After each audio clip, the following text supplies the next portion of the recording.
Okay, folks, welcome back to Shortcuts to Passive Income, a layperson's guide to break free from the 9 to 5.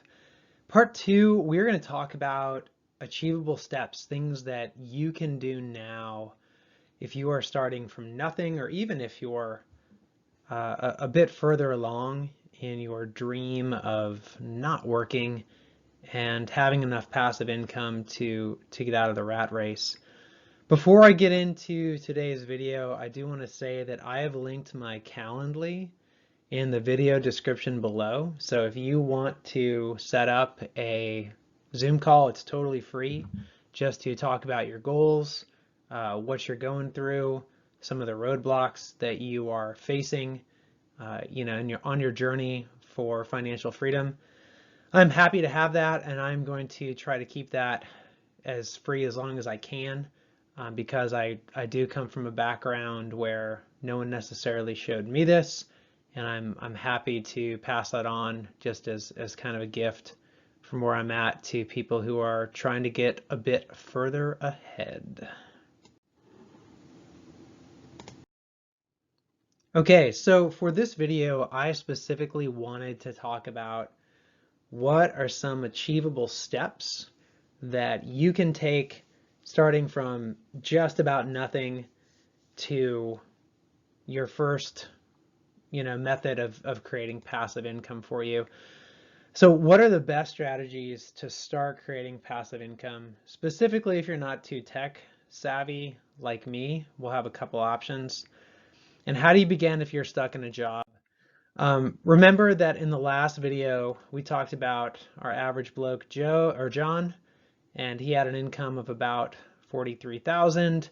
He had his job, he had his typical expenses, and how did we get him from here to a place where he's totally financially free, where all of his expenses are covered by his passive income? Right, we have this. That's where we want John to eventually be. And we covered just the basics, most common types of passive income, right? So of these, this really lends the question, which are going to be the easiest to start with very little time if you're working full time? And also, of course, it'll just depend on your strengths, what you're passionate about. I would make the argument that maybe rental income if it's your property, like you're living in a multifamily and you rent out the other units or you rent out your room. This could be because, you need a place to live anyway.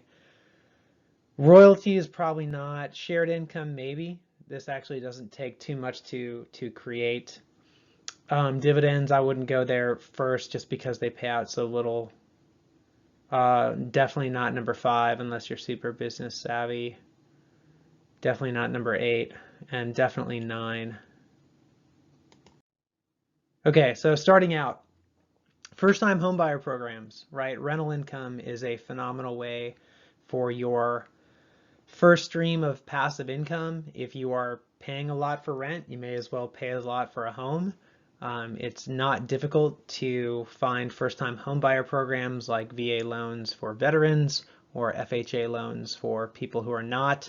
And there's even some other nonprofits that will do first-time homebuyer programs as well. I do recommend, I wish I had done this for my first property.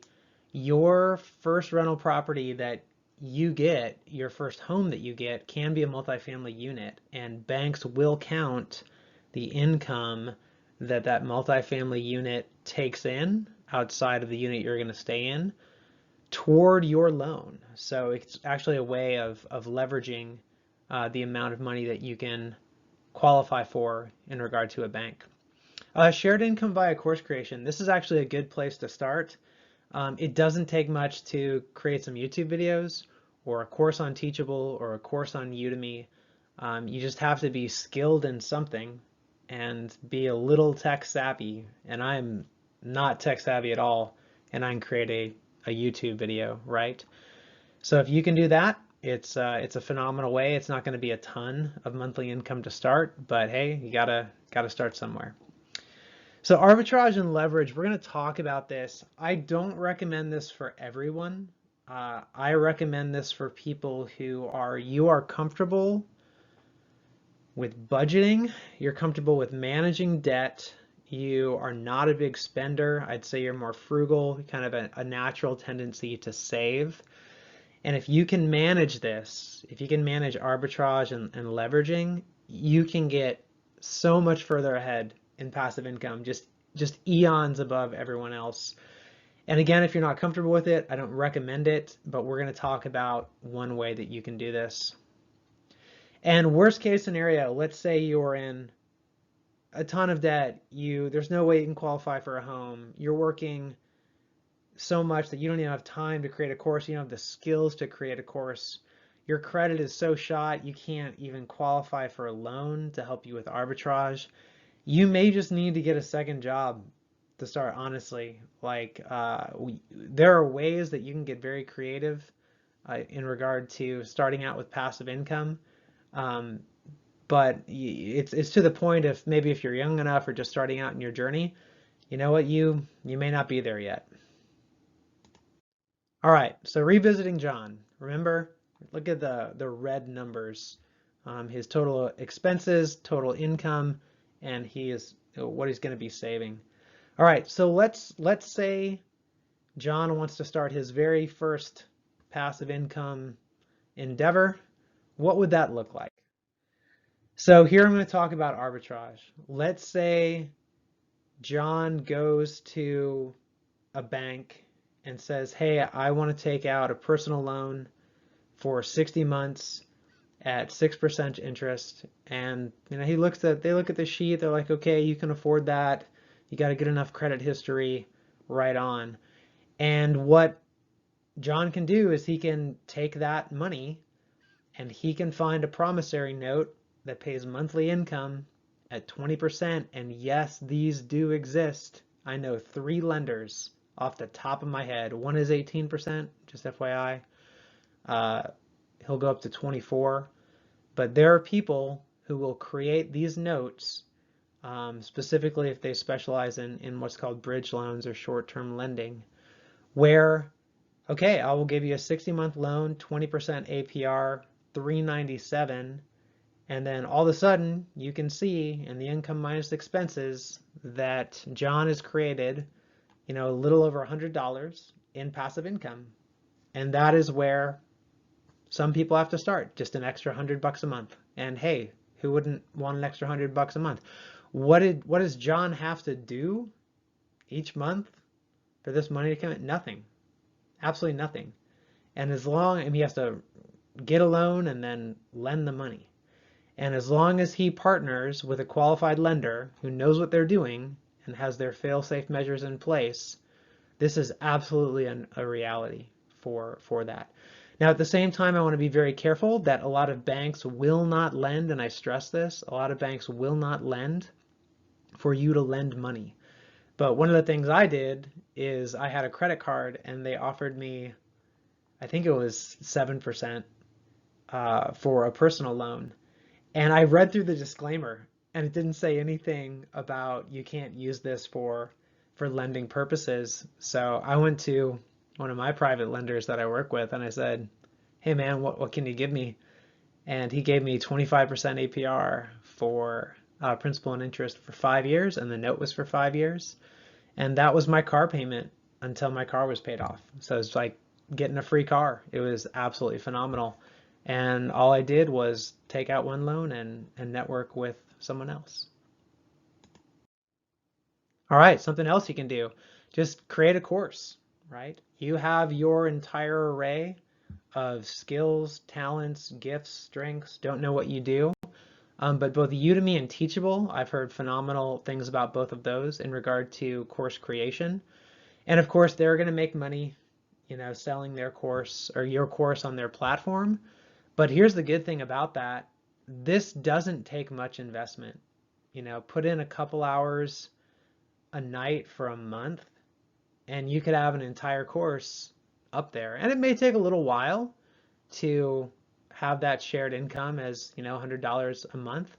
And who knows, it may take off. This could be significantly more. Or you could create one course, realize it's profitable, and create another course, and then put that same course on Teachable, right? And then all of a sudden, we're looking at John here, and his passive income is gone from, 0 to 207. And that's where you start. And this is the very basics. This is how we get started in passive income creation. Actionable steps. All right, you got to create your own monthly income and expense sheet, hands down, just like John did. And what you're going to find when you do this and you start creating these other means of passive income is you're going to start adding to that left-hand side more and more and more and more. I have 8 promissory notes. I have 1 rental property. I have some military disability. I have 10 columns of passive income, which is absolutely phenomenal, right? And it's only increasing now, which is great. So create that monthly income and expense sheet, and you have to start networking.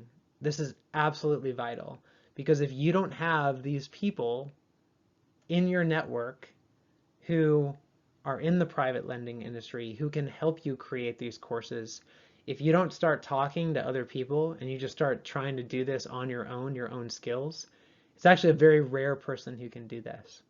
One of the things I didn't know early on is I thought if I just had the right skills and I knew what to do, then I could be like some kind of guru and start creating passive income.